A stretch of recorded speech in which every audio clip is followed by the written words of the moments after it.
Assalamualaikum warahmatullahi wabarakatuh. Salam, Om Swastiastu, Hadil Katalino, Bacuramin Gasaruga, Besengat Kecubata, Rahayu. Kisah nyata sejarah pejuang Dayak merebut Kalimantan atau 13 pasukan payung pertama Republik Indonesia.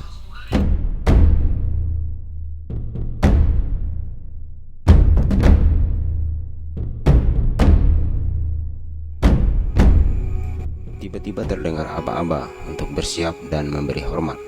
Tanpa disangka, karena gelapnya malam, di hadapan mereka tampak samar-samar Kepala Staf Angkatan Udara Republik Indonesia, Komodor Udara Suryadi Suryadharma, didampingi oleh Mayor Cilikriwut. Kesal Komodor Suryadharma langsung memberikan amanatnya yang isinya singkat tapi jelas. Saudara-saudara telah mendapat latihan beberapa waktu untuk menjadi anggota pasukan payung, dan sekarang tibalah saatnya bagi saudara-saudara untuk melakukan suatu tugas. Demikian Kasau memulai amanatnya. Selanjutnya beliau memberi pesan agar supaya seluruh anggota pasukan dapat melaksanakan tugas sebaik mungkin setelah diterjunkan di tempat yang dituju. Akhirnya Kasau mengucapkan selamat jalan dan selamat berjuang, merdeka.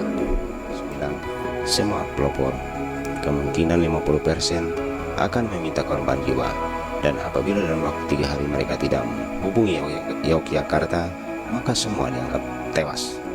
Jumat 17 Oktober 1947 pukul 2 malam, dikala orang sedang tidur dengan lelapnya di bawah mimpi indah, pasukan payung yang akan diterjunkan oleh telah siap berada di Bandara Mekuwo, berdiri berjajar tidak jauh dari pesawat yang nampak samar-samar karena malam gulita.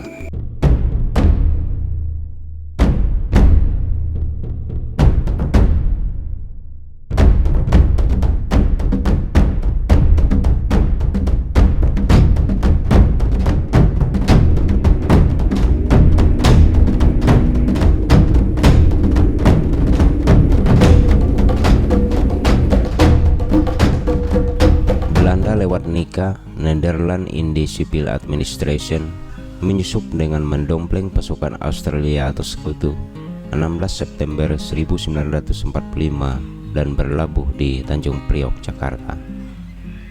Kondisi ini mengakibatkan terjadinya ketegangan di kota Jakarta antara rakyat Indonesia yang sudah menyatakan kemerdekaan dengan Belanda yang menganggap Indonesia masih wilayah kekuasaan jajahannya. Sehingga akhirnya tanggal 4 Januari 1946 pemerintah Republik Indonesia pindah ke Yogyakarta. Presiden dan para gubernur pindah ke Yogyakarta, termasuk gubernur pertama Kalimantan dan stafnya. Gubernur Kalimantan yaitu Insinyur Pangeran Muhammad Nur atau PM Nur sebelumnya telah berkali-kali mengirimkan misi infiltrasi ke Kalimantan melalui jalur laut dan selalu kandas di blokade Belanda. Namun setelah ada perbincangan dengan Cilikriwut yang baru saja kembali dari perjalanannya menerobos rimba belantara Kalimantan, Insinyur PM Nur berkesimpulan satu-satunya pilihan terbaik adalah menerjunkan pasukan payung di pedalaman Kalimantan. Tanpa terduga, seolah diatur oleh Yang Maha Kuasa, saat menuju Jakarta sebagai salah satu anggota delegasi pemerintah Republik Indonesia, Insinyur PM Nur berada dalam kereta api yang sama dengan Kepala Staf Angkatan Udara Republik Indonesia Marsikal TNI Suryadi Suryadharma. Saat kereta berhenti di stasiun Cikampek, Insinyur PM Nur memberanikan diri mengungkapkan niat penerjunan pasukan payung di belantara Kalimantan. Mendengar penjelasan yang diberikan oleh Gubernur, Kasau Suryadharma nampak antusias dan memberikan reaksi positif. Selanjutnya, sekembali dari Jakarta, Insinyur PM Nur menulis surat permohonan resmi kepada Kasau. Dalam surat tertanggal 25 Juli 1947 antara lain terungkap, untuk usaha-usaha merebut Kalimantan menjadi daerah Republik Indonesia, maka di samping usaha-usaha lain yang kini dijalankan, maka dipandang perlu memulai pasukan payung, mengirimkan pemuda-pemuda yang berasal dari Kalimantan ke Kalimantan. Dalam waktu singkat, Gubernur Kalimantan menerima jawaban surat dari Kepala Staf AURI yang kemudian dilanjutkan dengan pembicaraan serius Akhirnya diambil keputusan untuk sesegera mungkin membentuk satu staf khusus untuk pasukan payung Republik Indonesia yang taktis di bawah komando Panglima Angkatan Udara dan peralatan dari staf Angkatan Darat dan Gubernur Kalimantan.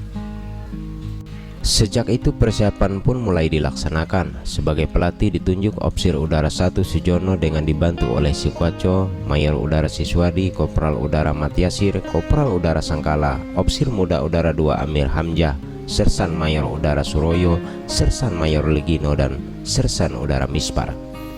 Peserta yang diikutsertakan dalam pelatihan berjumlah 72 orang, terdiri dari 60 orang berasal dari Kalimantan dan 12 orang dari Jawa dan Sulawesi. Semuanya berasal dari anggota pasukan MN 1001. MN singkatan Muhammad Nur, dan 1001 artinya 1001 macam cara mengusahakan Kalimantan merdeka. Selama menjalani latihan, para peserta menginap di asrama Padasan Warung Boto yang letaknya tidak jauh dari Pangkalan Udara Meguwo, sekarang Bandara Adi Sucipto, Yogyakarta. Sedangkan kantor Gubernur Kalimantan yang juga merangkap sebagai markas perjuangan beralamat di Jalan Pakualaman nomor 2 yang sekarang telah menjadi markas militer 211 Yogyakarta. Mayor Cilik Riwut, komandan pasukan MN 1001 Mobil Brigade yang lahir dan dibesarkan di pedalaman Kalimantan, dipercaya untuk mengomandani pasukan payung persiapan Kalimantan. Ia didudukan dalam staf sekretaris bagian siasat perang pada Kepala Staf AURI, di samping tugasnya selaku perwira operasi di Markas Besar Tentara atau MBT. Di antara sekian banyak surat masuk dan keluar, beberapa di antaranya adalah: 1. Persiapan dari Markas Besar Tentara Kepala Staf Umum Letnan Jenderal Urip Sumoharjo nomor 119-SO-47-1 tertanggal 5 Juli 1947 ditujukan kepada Kolonel H. Iskandar, Kepala SO2 MBT. Isi surat memerintahkan untuk mengurus, memberi pimpinan pada pasukan MN 1001 yang dikepalai oleh Cilik Riwut, dan memasukkan pasukan tersebut taktis dan administratif di dalam SO2 MBT. 2. Dari Markas Besar Tentara, Kepala SO2 nomor 153-SO-7 tertanggal 10 Juni 1947 ditujukan kepada Paduka Tuan Kepala Inspektorat Perlengkapan Kementerian Pertahanan. Isi surat permohonan perlengkapan. 3. Dari atas nama Kepala Staf Umum AURI Halim Perdana Kusuma nomor 400-SO-AO tertanggal 24 September 1947 ditujukan kepada Kepala Inspektorat Perlengkapan Kementerian Pertahanan. Isi surat minta bantuan agar diusahakan memperlengkapi pasukan MN 1001 Mobil Brigade MBT dengan peralatan 48 karabin, 48 sepatu las pendek dari kulit kuat, sol sepatu kuat, dan ongkel rapat, 48 unipom hijau lengan panjang. 4. Perintah harian dari Panglima Besar Angkatan Perang Tentara Nasional Indonesia Jenderal Sudirman nomor 209-PB-47-1 tertanggal 25 September 1947 ditujukan kepada Kepala Inspektorat Kementerian Pertahanan. Isi surat meminta supaya mengusahakan barang-barang perlengkapan yang dibutuhkan oleh pasukan MN 1001 sebagaimana tercantum dalam surat dari Markas Tertinggi Angkatan Udara Republik Indonesia nomor 400-SO-AO tanggal 25 September 1947 sebagaimana terlampir. Dalam pelatihan yang hanya memakan waktu 5 hari tersebut, materi latihan disesuaikan dengan sarana dan prasarana yang ada. Parasut yang digunakan untuk latihan terjun payung adalah parasut bekas serdadu Jepang. Mereka menerima teori-teori seperti bagaimana cara tepat harus meloncat dari pesawat saat penerjunan kelak dan bagaimana cara melipat parasut. Mereka dilatih terjun dari menara untuk mengenal ketinggian, mengingat tidak seorang pun dari mereka yang pernah naik pesawat dan terjun payung. Dalam catatan harian Cilik Riwut mengungkapkan adanya rasa was-was ketika harus menjalani pelatihan karena ia merasakan bahwa keselamatan seluruh peserta pelatihan adalah tanggung jawabnya. Oleh karena itu Cilik Riwut berusaha keras membujuk Pong Atau lengkapnya, Clementine Suparti Martawijaya, seorang perawat rumah sakit Panti Rapih Yogyakarta yang juga tunangannya, untuk selalu hadir pada saat latihan terjun payung dari menara tersebut. Dalam benaknya, Cilik Riwut berpikir apabila terjadi sesuatu yang tidak diinginkan pada para peserta di saat melompat, maka seorang perawat telah siap memberikan pertolongan. Namun di lain pihak, tenaga perawat yang telah disiapkan tersebut justru menjadi sangat tegang. Pengalaman tak terlupakan tersebut pernah diungkapkan Clementine Suparti sebagai berikut. Tanpa rasa takut, para peserta pelatihan naik ke menara. Wajah mereka ceria dan melompatlah mereka satu persatu menggunakan semacam alat yang terbuat dari kain belacu atau entah apapun namanya, yang katanya parasut bekas milik tentara Jepang. Sepintas nampaknya latihan terjun yang mereka lakukan sangat tidak masuk akal, tetapi nyatanya sampai latihan berakhir semua berjalan baik. Tidak sesuatu pun terjadi pada mereka. Sementara di catatan hariannya, Cilik Riwut menulis bahwa saat berada di puncak menara dan siap melompat, masih sempat ia mencuri pandang memandang tunangannya yang terlihat tegang dan tertunduk kaku. Cilik Riwut yakin Clementine Suparti sedang khusyuk berdoa, karenanya dengan penuh rasa percaya diri melompatlah ia dari menara diiringi doa dari tunangannya. Adapun tugas utama penerjunan perdana ini adalah: 1. Membuka hubungan radio antara daerah dan pusat serta mengembangkan basis perlawanan menghadapi Belanda yang ingin berkuasa lagi di bumi Kalimantan. 2. Mengusahakan dan menyempurnakan dropping zone atau tempat penerjunan untuk persiapan penerjunan berikutnya. 3. Membantu perjuangan para pejuang di Kalimantan untuk merebut kembali Kalimantan dari belenggu pemerintah Belanda, karena pada saat itu secara de facto Kalimantan terutama kota-kota besar masih berada di tangan NIKA.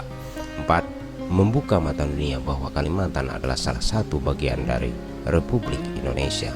Operasi ini adalah salah satu bagian dari aksi Kalimantan merebut dan mempertahankan kemerdekaan dengan tugas operasional militer sebagai pasukan payung Angkatan Bersenjata Republik Indonesia untuk pertama kalinya. Peristiwa inilah yang menyebabkan setiap tanggal 17 Oktober ditetapkan sebagai hari jadi Kopasgat, Komando Pasukan Gerak Cepat. Kopasgat sekarang dikenal sebagai pasukan KAS atau Paskas TNI Angkatan Udara berdasarkan keputusan Men Miring Pangau nomor 54 tahun 1967 tanggal 12 Oktober 1967. Ciri-ciri pasukan TNI Angkatan Udara ini adalah perpaduan dari ciri-ciri pasukan darat yang berkualitas para komando dengan ciri-ciri prajurit Angkatan Udara dan berbaret jingga. Menjelang hari H, para peserta pelatihan mulai diseleksi. Dalam penerjunan yang pertama ini, seleksi dilakukan berdasarkan kemampuan berbahasa Dayak Ngaju, karena bahasa Dayak Ngaju adalah bahasa lingua peranca penduduk di daerah tujuan penerjunan. Perlu dijelaskan di sini bahwa pada saat itu tidak banyak penduduk setempat yang mampu menggunakan bahasa persatuan, yaitu bahasa Indonesia. Di samping itu, suku Dayak terdiri dari beratus-ratus suku dan setiap suku memiliki bahasa daerah sendiri. Oleh karena itu, demi lancarnya komunikasi dengan penduduk setempat, dirasa sangat tepat apabila mereka yang diterjunkan pertama ini adalah mereka yang mampu berbahasa Dayak Ngaju.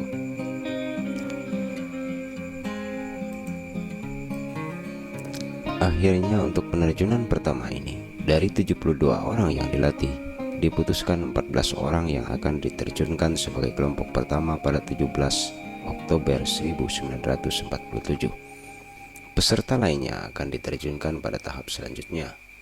Niat Komandan Pasukan MN 1001 Mayor Cilik Riwut untuk ikut serta dalam penerjunan pertama ini tidak dapat terlaksana karena di samping sebagai komandan pasukan MN 1001 yang juga bertanggung jawab mempersiapkan penerjunan selanjutnya, ia juga telah mendapat tugas untuk turut serta mengatur taktik dan strategi perjuangan di pedalaman Kalimantan dari Yogyakarta. Karenanya, untuk sementara Mayor Cilik Riwut harus siap di basis, dalam hal ini Yogyakarta. Kemudian ditetapkan Letda Iskandar mengomandani pasukan kecil yang diterjunkan di rimba raya Belantara Kalimantan. Adapun nama 14 orang yang akan diterjunkan sebagai kelompok pertama adalah sebagai berikut. 1. Kapten Hari Hadi Sumantri, berasal dari Trip Semarang, mengemban tugas khusus. 2. Letda Iskandar, berasal dari Sampit, Kalimantan. 3. Sersan Mayor Kosasi, berasal dari Barito, Kalimantan. 4. Kapten FM Sunyoto, ahli telegrafis Angkatan Laut Republik Indonesia, berasal dari Ponorogo. 5. Bahri, berasal dari Barabai, Kalimantan. 6. Ji Bitak, berasal dari Kelapeh Baru, Kalimantan. 7. Ji Willem, berasal dari Kuala Kapuas, Kalimantan. 8. Immanuel Nuha, berasal dari Kahyan Hulu, Kalimantan. 9. Mika Amiruddin, berasal dari Kahyan Hulu, Kalimantan. 10. Ali Akbar, berasal dari Balikpapan, Kalimantan. 11. Letda M. Dahlan, berasal dari Sampit, Kalimantan. 12. Jiha Darius, berasal dari Kasongan, Kalimantan. 13. Marawi, berasal dari Rantau Puluh, Kalimantan. 14. Gagal terjun. Kapten FM Sunyoto, seorang ahli telegrafis ALRI yang berasal dari Ponorogo, memiliki pengalaman unik dan sulit terlupakan. Saat itu, kata Sunyoto, untuk mengawali kisah pengalamannya, tanggal 16 Oktober 1947, sekitar pukul 15.00, FM Sunyoto ditemui oleh Budi Harjo. Dalam pertemuan itu, Budi Harjo menanyakan kesediaan FM Sunyoto untuk turut serta dalam tugas perang di Belantara, Kalimantan. Belum sempat FM Sunyoto memberikan jawaban, Budi Harjo memberikan penjelasan lebih detail yang membuatnya tidak mampu lagi berkata tidak. Tugas penuh tantangan yang harus dilaksanakan oleh FM Sunyoto sebagai seorang ahli telegrafis adalah membawa radio pemancar untuk dijadikan pemancar induk di Kalimantan, serta membangun jaringan radio dengan pemancar induk di Jawa dan Sumatera. Begitu ia menyatakan kesanggupannya oleh Budi Harjo, Sunyoto langsung diajak ke Bandar Udara Meguwo, Yogyakarta, di mana rekan-rekan yang akan diberangkatkan bersama-sama sedang berlatih. Di Bandar Udara Meguwo, Sunyoto terpukau menyaksikan rekan-rekan yang akan diberangkatkan bersama sedang giat berlatih. Kenyataan ini menyadarkan Sunyoto bahwa ia harus siap diterjunkan tanpa latihan. Berarti yang diterimanya cukup teori, terjun tanpa praktek. Mengingat moto kerja saat itu, tidak ada kesulitan yang tidak dapat diatasi dan berjuang dengan dayung dan sampan yang ada, maka terbatasnya sarana dan prasarana bukanlah masalah lagi. Pada hari H1, semua anggota pasukan yang siap diberangkatkan dikumpulkan bersama untuk menerima pengarahan dari Komandan MN 1001. Briefing akhir yang isinya singkat tapi jelas diberikan oleh Mayor Cikriwut, yaitu 1. Ditetapkan Letda Iskandar sebagai komandan pasukan kecil yang akan diterjunkan. Namun apabila Letda Iskandar gugur, posisinya digantikan oleh Letda M. Dahlan. Apabila Letda M. Dahlan gugur, posisi komandan digantikan oleh Ji Bitak.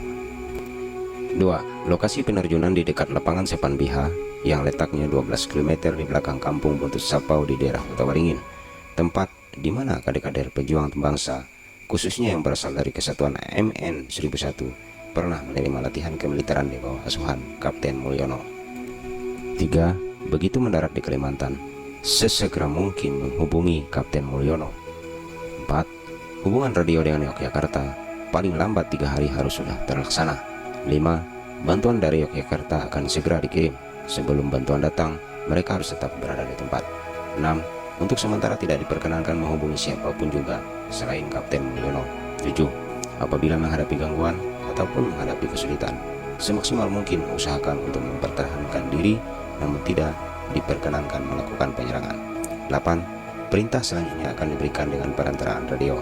9. Semua pelopor kemungkinan 50% akan meminta korban jiwa, dan apabila dalam waktu 3 hari mereka tidak menghubungi Yogyakarta, maka semua dianggap tewas.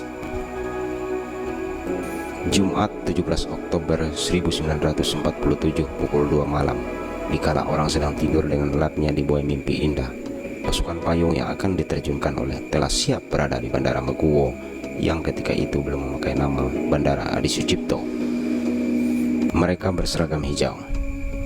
Walau bukan satu ragam pokoknya hijau, berdiri berjajar tidak jauh dari pesawat yang nampak samar-samar karena malam gulita menyelimuti pangkalan udara.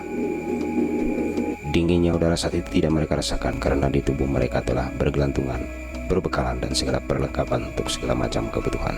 Ada parasut Irpin tinggalan Belanda tanpa cadangan yang nantinya akan digunakan untuk terjun. Ada ransel isi pakaian sekedarnya. Ada kantung berisi bahan-bahan mentah untuk hidup satu hari. Ada tempat minum yang terbuat dari tempurung kelapa, dan masing-masing mereka dipegangi sebuah senjata, entah karabin, stand, ataupun pistol. Tiba-tiba terdengar aba-aba untuk bersiap dan memberi hormat. Tanpa disangka, karena gelapnya malam, di hadapan mereka tampak samar-samar Kepala Staf Angkatan Udara Republik Indonesia, Komodor Udara Suryadi Suryadharma, didampingi oleh Mayor Cilikriwut. Kasau Komodor Suryadharma langsung memberikan amanatnya yang isinya singkat tapi jelas. Saudara-saudara telah mendapat latihan beberapa waktu untuk menjadi anggota pasukan payung, dan sekarang tibalah saatnya bagi saudara-saudara untuk melakukan suatu tugas. Demikian Kasau memulai amanatnya.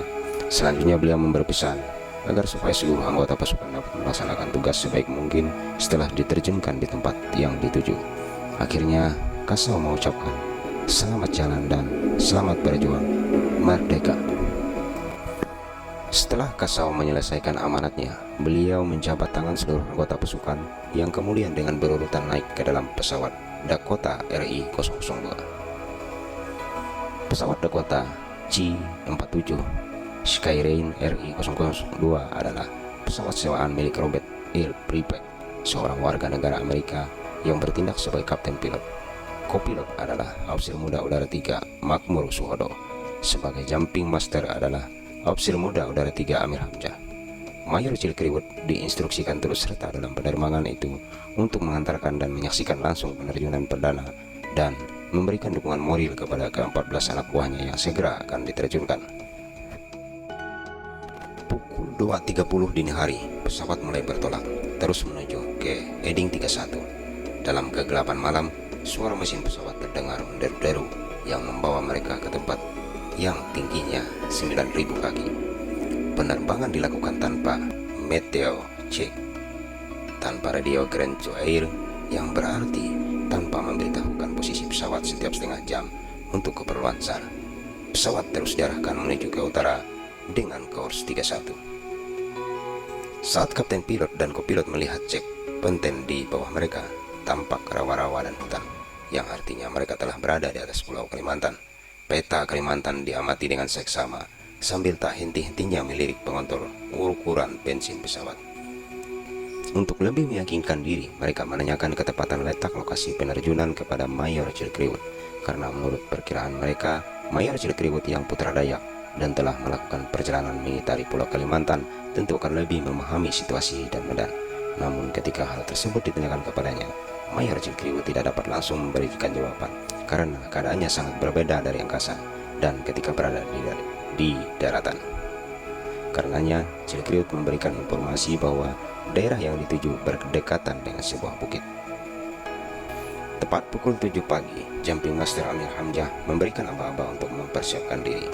Untuk lebih memastikan ketepatan tempat pendaratan, para penerjun pesawat berputar satu kali untuk melihat situasi di bawah. 10 menit kemudian terdengar bunyi bel satu kali, yang artinya semua penerjun harus dalam keadaan siap.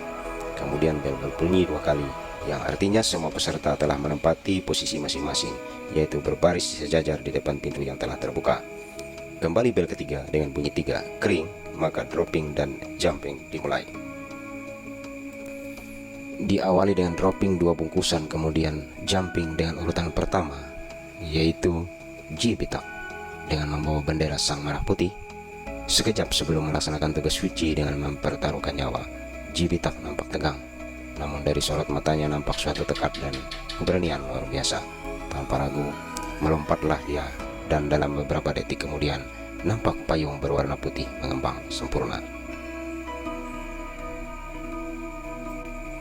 Penerjunan urutan kedua, Letda M. Dahlan. Dengan wajah tenang, Letda M. Dahlan bersiap untuk melompat. Namun ada sedikit hambatan, yaitu salah satu barang-barang yang bergelantungan di tubuhnya terkait di pintu. Untunglah hal tersebut dapat segera diatasi, sehingga lompatannya tidak mengalami hambatan seperti juga rekan-rekan lainnya. Dropping dan jumping silih berganti, dan semua payung berkembang sempurna. Rencana semula 14 orang yang akan diterjunkan dalam penerjunan pertama ini. Namun Jerny, salah seorang peserta, mengalami stres berat dalam penerbangan itu. Sambil berjongkok di jok belakang pesawat, ia nampak sangat pucat, seluruh tubuh gemetar, dan keringat dingin membasahi seluruh tubuhnya. Dengan demikian, seorang dari 14 penerjun terpilih telah membatalkan diri dalam melaksanakan tugas. Pesawat sekali lagi berputar untuk memastikan bahwa ke-13 payung telah berkembang sempurna. Selanjutnya, pesawat menuju arah selatan kembali ke Yogyakarta sebagai arah tujuan. Mereka mengambil Kepulauan Karimun Jawa dan masuk Jawa melalui Gunung Muria. Di dalam pesawat yang membawanya kembali ke Yogyakarta, Cilikriwut merenung serta memusatkan seluruh konsentrasinya, memohon bimbingan dari Yang Maha Kuasa bagi ke-13 orang anak buahnya yang tengah berjuang mempertaruhkan jiwa raga. Selama di perjalanan, Bob, kapten pilot pesawat, tak henti-hentinya mengontrol ukuran bensin karena telah 6 jam 30 menit berada di antara bumi dan langit. Keuntungan bagi mereka karena dalam perjalanan pulang ke Jawa telah mendapat angin buritan dan di atas laut Jawa cuaca sangat cerah. Mengingat saat itu skuadron pemburu Belanda ditempatkan di Semarang, maka saat berada di atas Gunung Muria, mereka terpaksa harus terbang di antara awan untuk sewaktu-waktu menyelundup masuk ke dalam awan apabila nampak pesawat musuh. Tepat pukul 11 siang, pesawat mendarat dengan selamat di Bandara Meguwo, Yogyakarta dengan bensin tersisa hanya untuk 15 menit penerbangan.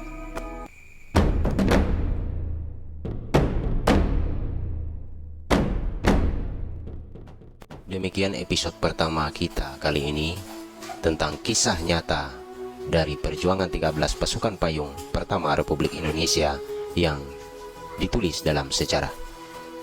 Kita akan berjumpa kembali dalam episode kedua yang berkisah tentang suka duka mereka setelah terjun dari pesawat dan mendarat di bumi Kalimantan. Terima kasih yang tak terhingga kepada Mina Nilariwood yang telah memberikan izin sehingga kita dapat menyelesaikan konten ini dari bukunya yang berjudul Aksi Kalimantan. Demikian, salam tabe rahayu kultur daya.